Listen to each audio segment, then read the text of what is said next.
का एक एक आदमी, नीतीश कुमार के धूर विरोधी भी ये चाह रहे हैं कि बिहार का प्रधानमंत्री इस देश में एक बार शासन करे, कि कहीं ना कहीं नरेंद्र मोदी ने जो वादा किया था उससे वादा खिलाफी, और नीतीश कुमार नरेंद्र मोदी के सामने सबसे ज्यादा उपयुक्त और प्रयुक्त नेता के रूप में सामने नजर आते हैं। कुमार ने तो पहले ही बिहार में कमजोर कर दिया भारतीय जनता पार्टी को।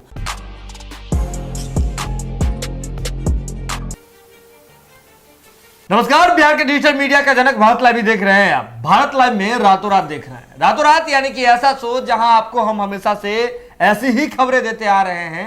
इस खबर को जानने और समझने के बाद आप उसके आगे विस्मयादिबोधक चिन्ह लगाने पर मजबूर हो उठते हैं। आज भी हमारे पटल पर एक ऐसी ही खबर आई है जिस खबर को सुन करके आप बिल्कुल हतप्रभ रह जाएंगे। खबर यह है कि नीतीश कुमार के लिए लालू प्रसाद यादव जो नीतीश कुमार के धुर विरोधी हैं, उन्होंने एक धांसू जो है प्लान बना लिया। इस प्लान का असर कहां पड़ेगा, प्लान कौन सा है, ये बातें जानने में आपको भी दिलचस्पी होगी। तो चलिए सीधे चलते हैं, समय जो है व्यर्थ नहीं करते हैं, सीधे विजय मिश्र बाबा जी के पास चलते हैं। बिहार के जाने माने राजनीतिक विशेषज्ञ हैं, जाने माने चेहरे हैं, तो ऐसे में इनसे ही जानते हैं कि बाबा ये प्लान जो है जो लालू प्रसाद यादव जी ने अचानक से तैयार किया है नीतीश कुमार जी के लिए, क्या प्लान, सबसे पहला सवाल यह है कि प्लान अभी करने की जरूरत थी? क्योंकि नीतीश कुमार जी तो अभी भरे पूरे हैं, 4 लोग हैं, अलग अलग गुट है, सब यात्रा कर रहे हैं जदयू में। कभी कभी आंख का देखा भी धोखा हो जाता है जी। और सुमन, आप तो बिहार की राजनीति को बहुत करीब से देख रहे हैं, नेताओं से मिलना जुलना आपका है जी। चर्चाएं होती हैं, उसमें भी आप शामिल होते हैं, बहुत सारी बातें सुनने को मिलती है। कभी नीतीश कुमार जी हंसने लगते हैं, कभी पत्रकारों की बात सुन करके मुस्कुराने लगते हैं, कभी पत्रकारों की बात सुन करके कहते हैं कि ये तुम क्या कर रहे हो, कभी पत्रकारों को देख करते हैं एजेंडा लेकर के आए हो तुम जी। ये सारी बातें होती रहती हैं, लेकिन पत्रकारों का काम है सच्चाई को सामने रखना। बिल्कुल। आपको याद होगा कि 2020 का चुनाव परिणाम आया था, उससे ठीक पहले जी हमारे संपादक नमन मिश्रा जी ने कुछ बातें कही थी जी। पहली बात उन्होंने कहा था कि यदि तेजस्वी यादव की सरकार नहीं बनती है तो उसमें जो कमजोर कड़ी है वो कांग्रेस साबित होगी। बिल्कुल। क्या इस बात से कोई इनकार कर सकता है? जी नहीं, जी नहीं, जी नहीं। ये तो हुआ भी। बिल्कुल। दूसरी सबसे महत्वपूर्ण बात जी कि जब हमने पूरा रिसर्च कर लिया तो हमने ये कहा था कि जो परिणाम आएंगे जी, सरकार तो नीतीश कुमार बना लेंगे, लेकिन सरकार इतने महीन डोरी पर चलेगी कि कभी पैर फिसल सकता है। बिल्कुल बिल्कुल। एक्सपायरी डेट यानी कि बनने के साथ ही आ गया था। यही बात उन्होंने एक्यूरेट कहा भी था जी कि सरकार के बनने के साथ इसका एक्सपायरी डेट भी आ गया है, जैसे दवाओं में होता है जी। अब हम आज वर्तमान में कर रहे हैं बात जी। वर्तमान में हमने एक खबर इससे पहले भी चलाया था कल जी कि कहीं ना कहीं भारतीय जनता पार्टी को इस बात का डर हो गया है, एहसास होने लगा है कि हम कमजोर हो रहे हैं। बिल्कुल। और ये कमजोरी कहीं ना कहीं भारतीय जनता पार्टी को इसलिए हो रही है कि अगर केंद्र की सत्ता उसके हाथ से चली गई जी तो बहुत कुछ असर खत्म पड़ हो जाएगा। जाएगा, खत्म हो जाएगा बाबा। और आप जानते हैं कि 10 साल के बाद बदलता है, हम बार बार कहते हैं। जी 10 साल पूरा होगा जब 2024 का चुनाव होगा। जी। उसके ठीक पहले नीतीश कुमार जी ने 2014 में अपने आप को प्रधानमंत्री के रूप में प्रमोट करने का एक प्रयास किया था जी। कई लोगों ने, भारतीय जनता पार्टी के लोगों ने भी उससे पहले कहा था कि प्रधानमंत्री की सारी काबिलियत, खूबियां जो है नीतीश कुमार में है। अब हम दूसरी बात कर रहे हैं जी। बिहार के राजनीति में किसी भी दल के वरिष्ठ नेता हों जो नीतीश कुमार और नरेंद्र मोदी को, जी दोनों की राशि एक है, जी। दोनों को अगर कसौटी पे कसा जाए जी तो खरा कौन निकलेगा ये हम नहीं बता सकेंगे। जी। ये बताने वाले बिहार के राजनीतिज्ञ हैं जो नीतीश कुमार को भी जानते हैं और नरेंद्र मोदी को भी जानते हैं और दोनों के खेमे में रह चुके हैं जी। ऐसे कई लोगों से हमारी लगातार बातचीत हुई है और सबका मानना यही है कि कहीं ना कहीं आने वाला समय जो होता है वो इस देश की एक अलग दशा और दिशा तय करेगा। बिल्कुल। आप सीधी तौर पे उठा लें कि हम ये बात कहने के लिए क्यों बाध्य हैं। जी। तो सबसे बड़ी बात है कि इस देश को अपना मुस्तकबिल तय करना है। जी। 2014 में इस देश को लगा था कि हमारा मुस्तकबिल जो है वो तय हो गया है और हमें मिल गया है वो आदमी जो इस देश को बदल देगा। बिल्कुल। प्रधानमंत्री नरेंद्र मोदी के नाम का, जी। उनके ऑरा का, और जैसा प्रचार किया गया, जिस तरह से गुजरात को दिखाया गया कि दुनिया का सबसे बढ़िया स्टेट है जी। इन सारी बातों को लेकर के लोगों को लगा कि कहीं ऐसा तो नहीं कि ये देश भी बदल जाएगा, जी सारे लोगों के घर में सब कुछ मिल जाएगा, 2 करोड़ लोगों को रोजगार नौकरी मिल जाएगा हर साल। जी इन सारी बातों को लेकर के जब पकौड़ा तलने की बात आई जी, और कहा जाने लगा कि ये भी एक रोजगार है, तब तो लगा कि जज्बात ही पलट दिए। बिल्कुल। आपको याद होगा कि 2014 में भले ही आप लोग स्कूल में हो, कॉलेज में हो, जी बाबा, लेकिन चीजें सुनने में आ रही, बच्चा बच्चा के जुबान पे था घर घर मोदी, घर घर घर घर मोदी। बिल्कुल 2015 में 1 साल के बाद जी उसी नरेंद्र मोदी को 2 लोगों ने मिलकर पटक दिया। जी, नीतीश कुमार जी और लालू प्रसाद यादव। बिल्कुल, बिहार में। और आप समझिए कि ये डर जो है जी। भारतीय जनता पार्टी को भीतर ही भीतर खोखला करते जा रहा है। जी जी हमने एक समीकरण बताया था कि यदि लौकुश समीकरण जो नीतीश कुमार पूरी तरह से साधने में लग गए हैं, जी, भले ही आपको लग रहा हो कि ललन सिंह को उन्होंने अध्यक्ष बना दिया है, लेकिन ललन सिंह सिर्फ अध्यक्ष बने हैं जी कि सवर्णों का वोट किसी तरह से घींच घांच करके आ जाए। जी, अगर 5 भी वोट अगर ललन सिंह अपने तरफ से दिलवाते हैं, हर विधानसभा क्षेत्र में 5 भूमिहार भी यदि वोट दे देता है, ब्राह्मण वोट दे देता है, लाला वोट देता है, राजपूत वोट दे देता है, तो इतना मान के चलिए कि 5 वोट का तो इजाफा होगा। बिल्कुल बिल्कुल। लेकिन लौकुश समीकरण को साधने के लिए नीतीश कुमार ने जितनी तैयारियां की है जी। वो साफ नजर आ रहा है। जी, आपने देखा कि किस तरह से हाथ खड़ा करके सरेंडर कर दिया नीतीश कुमार ने, लवकुश समीकरण के सामने। बिल्कुल बिल्कुल। ऐसे सरेंडर किया और कहा कि भैया आरसीपी सिंह मंत्रिमंडल में शामिल हुए, मैं नहीं जानता हूं। मैं नहीं जानता हूँ। और आरसीपी सिंह कह रहे हैं कि वो जानते हैं। हाँ, नीतीश कुमार जी से बिना पूछे मैं कोई काम नहीं करता हूं। जब आरसीपी सिंह जी पटना पहुंचे हैं तो उन्होंने इस बात को कर्पूरी सभागार में खड़ा होकर के भी दोहराया है। और यही बात उन्होंने मंत्रिमंडल का शपथ लेने के बाद भी कहा था। अब इन बात को आप कसौटी पे कस लीजिए जी, क्योंकि आप लोग पत्रकारिता के नई पौध हैं, इसलिए आप लोगों के लिए जानना बहुत जरूरी है कि नीतीश कुमार के पेट में दांत की बात बहुत पहले ललन सिंह जी दोहरा चुके हैं। बिल्कुल। और ये हालांकि इसको गलत कॉन्टेस्ट में ले लिया जाता है जी, लेकिन ये एक राजनीतिज्ञ के पास अगर उसके पास गूढ़ बातें हैं, जी, वो अपनी बातें प्रकट नहीं होने देता है, तो ये उसकी खासियत है, खासियत, उसकी बुराई नहीं है। जी बिल्कुल। मैं नीतीश कुमार जी के पेट की दांत की बात को अक्सर जब कहता हूं तो ये बात कहता हूं कि हमारे राज्य में एक ऐसा व्यक्ति है जी। जो राजनीति का महापंडित है। जी, अगर उसको लालू प्रसाद का साथ मिल जाए जी, तो आप समझिए कि एमओआई समीकरण और लौकुश समीकरण, ये दोनों को जोड़ दीजिए आप, कोई समीकरण बाबा कहीं नहीं टिकेगा। और इसका हमने देखा भी। बिल्कुल, इसका प्रमाण भी है। जी। आप वर्तमान परिस्थिति में देख लीजिए कि अकेले एमओआई समीकरण 110 सीट लेकर के आता है। जी, और आप मिल करके भी 4 लोग मिल करके आपके पास सारा समीकरण था, लेकिन सिर्फ एमओआई समीकरण की बात करें तो तेजस्वी यादव ने, जो लालू प्रसाद ने अपनी जमीन तैयार की थी, उस पर फसल भी बोया, जी। काटा भी, भले ही उस फसल में चोर लग गए, जी, घून लग गया, जी, खाने लायक नहीं बचा, जी, सत्ता में नहीं आए, लेकिन कर तो दिया। हाँ, अब आप आगे आइए कि अगर एक तराजू पे, जी, एक ही तराजू पे एक तरफ नीतीश कुमार को बैठाया जाए जी, और एक तरफ बैठाया जाए नरेंद्र मोदी को, जी, पलड़ा किधर झुकेगा? बाबा अगर 2014 के अनुसार देखें तो पलड़ा तो नीतीश कुमार जी का भारी था। बिल्कुल। अब आज के डेट में भी, तब भी इस देश के लोगों से मैं इस बात को खुलेआम कहता हूं जी। कि इस देश के लोगों को एक भ्रम हो गया था, जी, और भ्रम होता है, भ्रम होना कोई बीमारी नहीं है और आपकी नाकामी नहीं है। कोई भी भ्रमित आपको कर सकता है। आप मंदिर में जाते हैं पूजा करने के लिए और वहां का पुजारी अगर गंदे स्वभाव का हो, बिल्कुल, तो आप ठगे जाते हैं, आप तो आस्था के साथ जाते हैं।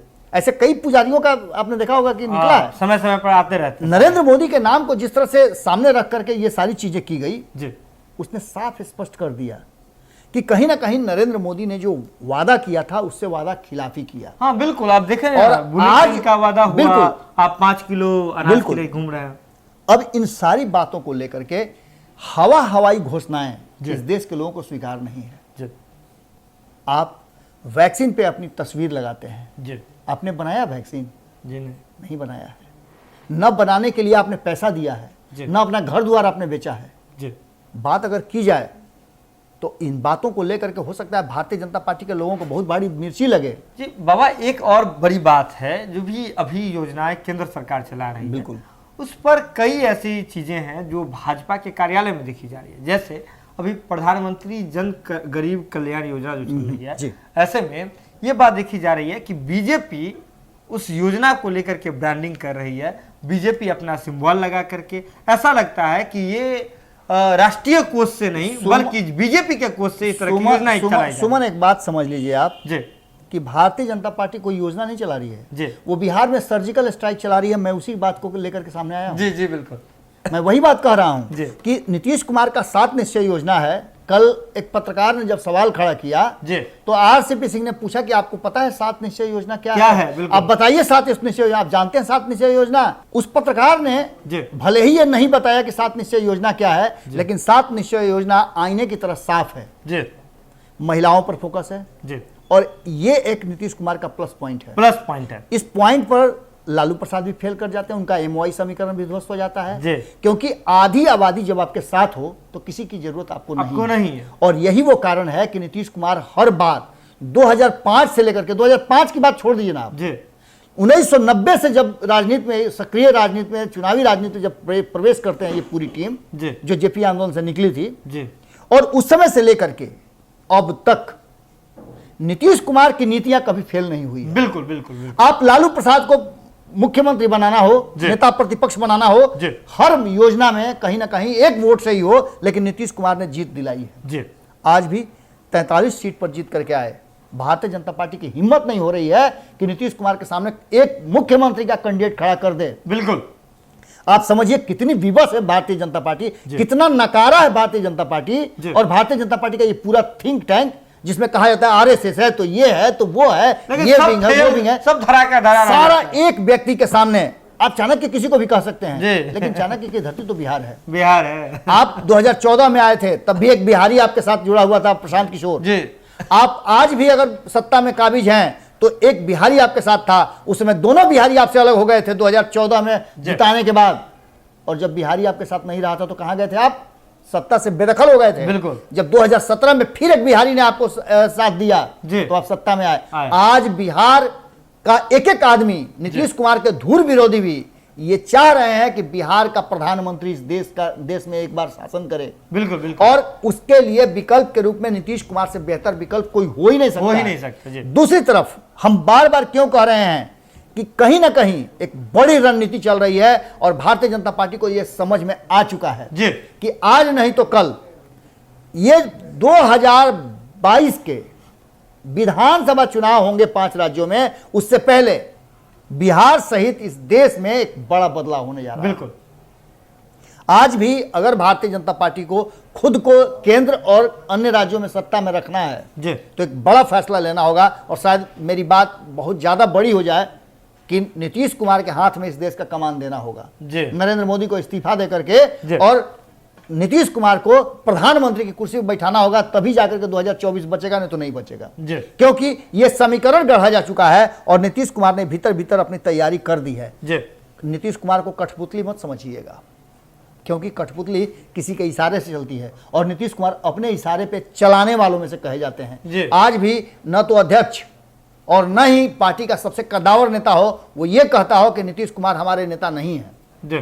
आज भी अध्यक्ष कोई बन जाए लेकिन सर्वमान्य नेता नीतीश कुमार ही कहे जाते हैं। इन सारी बातों को लेकर के जो आज के समय में विकल्प है, विकल्प ढूंढने में भारतीय जनता पार्टी पूरी तरह से असफल रही है। आप अगर बात करें तो नीतीश कुमार के पुराने साथी स्पष्ट तरीके से कहते हैं कि नीतीश कुमार से हमारी अदावत हो सकती है, सत्ता में हम एक दूसरे से दूर बहुत भले हो सकते हैं, लेकिन वर्तमान परिस्थिति में नीतीश कुमार का कोई विकल्प नहीं है।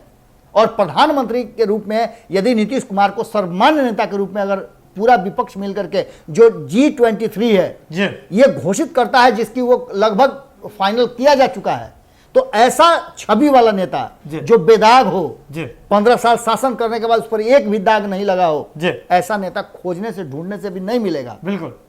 और नीतीश कुमार नरेंद्र मोदी के सामने सबसे ज्यादा उपयुक्त और प्रयुक्त नेता के रूप में सामने नजर आते हैं। अब ऐसी स्थिति में कुछ चीजें, कुछ त्याग नीतीश कुमार को भी करने पड़ेंगे और कुछ त्याग अन्य पार्टियों को भी करने पड़ेंगे। नीतीश कुमार पर सबकी निगाहें आकर के टिक गई है और यही चीज जो है कहीं ना कहीं भारतीय जनता पार्टी को परेशान किए हुए है। भारतीय जनता पार्टी ने अपना थिंक टैंक से लेकर के अपने जितने भी हार्डकोर नेता थे सबको बिहार में भेज दिया है। आप अश्विनी चौबे आए हुए हैं एक सप्ताह के टूर पे, गिरिराज सिंह आए हुए हैं, नित्यानंद राय आपको नजर आ रहे होंगे, आर.के. सिंह लगातार बाढ़ की समीक्षा कर रहे हैं बैठे बैठे। तो इसका मतलब आप समझ रहे हैं कि भारतीय जनता पार्टी की बेचैनी बढ़ती जा रही है और भारतीय जनता पार्टी की बेचैनी बढ़ाने के लिए ऐसे कई लोग पूरे माहौल में घूम रहे हैं, बिहार से लेकर दिल्ली तक और दिल्ली से लेकर के देश के अन्य हिस्सों में।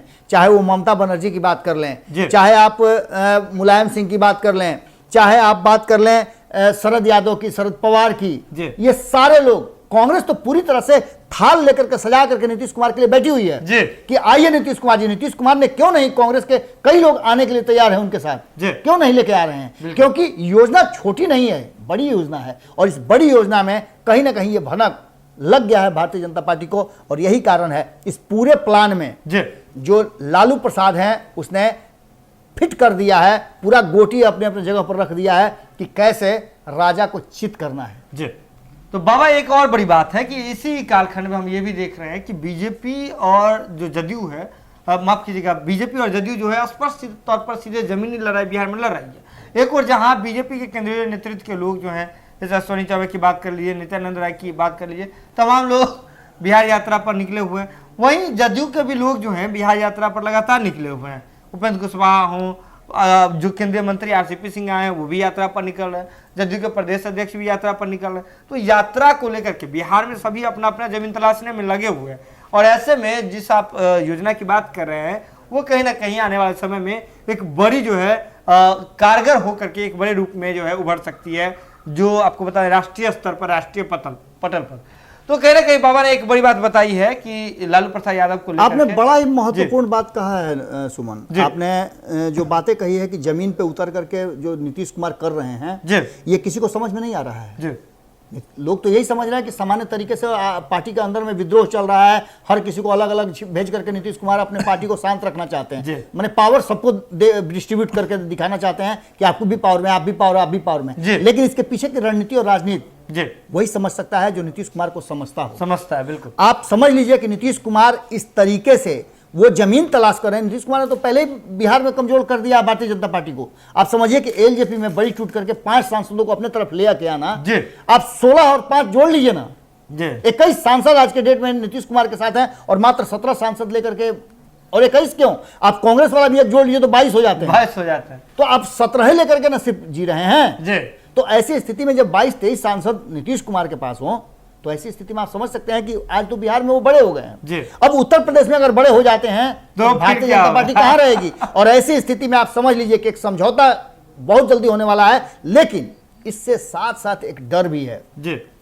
हर अच्छे पहलू के, हर आविष्कार का एक बुरा पहलू भी होता है। नीतीश कुमार आविष्कार है राजनीति के और आने वाले 2024 के नेता भी हैं, इसमें कोई दो राय नहीं है। लेकिन भारतीय जनता पार्टी भी कम नहीं है। भारतीय जनता पार्टी के पास वो तोता है जो बिना कुछ कहे यहां वहां चोंच मार देता है। आपको याद होगा बंगाल चुनाव में क्या कुछ हुआ था। भले ममता बनर्जी जीत गई और उसके पीछे जीतने का कारण भी आपको पता है कि सारे विपक्ष ने ममता बनर्जी को एक साथ सपोर्ट कर दिया था, जिसमें आरजेडी भी थी। अब समय आ गया है कि नीतीश कुमार को एक बड़ा फैसला लेना है। लालू प्रसाद के इशारे पर सब कुछ हो रहा है। पूरा G23 जो है एकजुट होने की कोशिश कर रहा है। नीतीश कुमार भी उससे अलग हैं, ऐसा मानना कहीं ना कहीं बहुत भारी गलती भारतीय जनता पार्टी की होगी। और ये गलती शायद भारतीय जनता पार्टी समझ चुकी है, इसीलिए वो साफ कर रही है कि बिहार बचे चाहे नहीं बचे, उत्तर प्रदेश बचना चाहिए। जी, और G23 का जो प्लान है पूरा रेडी है और इस प्लान पर बस नीतीश कुमार जी को हामी भरनी है। जो है भारत लाइव के साथ जो भी अपडेट होगा भारत लाइव की टीम सबसे पहले आप तक पहुंचाएगी। इसके लिए जरूरत है कि भारत लाइव की खबरों को आप यूं ही देखते रहें, शेयर करते रहें और हमारा मनोबल बढ़ाते रहें। बहुत बहुत धन्यवाद। वीडियो पसंद आई और वह बिहार के राजनीति और बिहारियत से सरोकार रखेनी तो सब्सक्राइब बटन दबा के चैनल के सब्सक्राइब कर ली। ओजे एगो घंटी बा, ओकरा बटन दबा देला से कुल सटीक और मारक खबर रुआ मुफ्त में मिल जाई। अगर रुआ पत्रकारिता के हमनी के नया प्रयोग में सहयोग कर चाहतानी तो ज्वाइन बटन दबा दी। पेटीएम नंबर नोट कर ली 9386816700। धन्यवाद।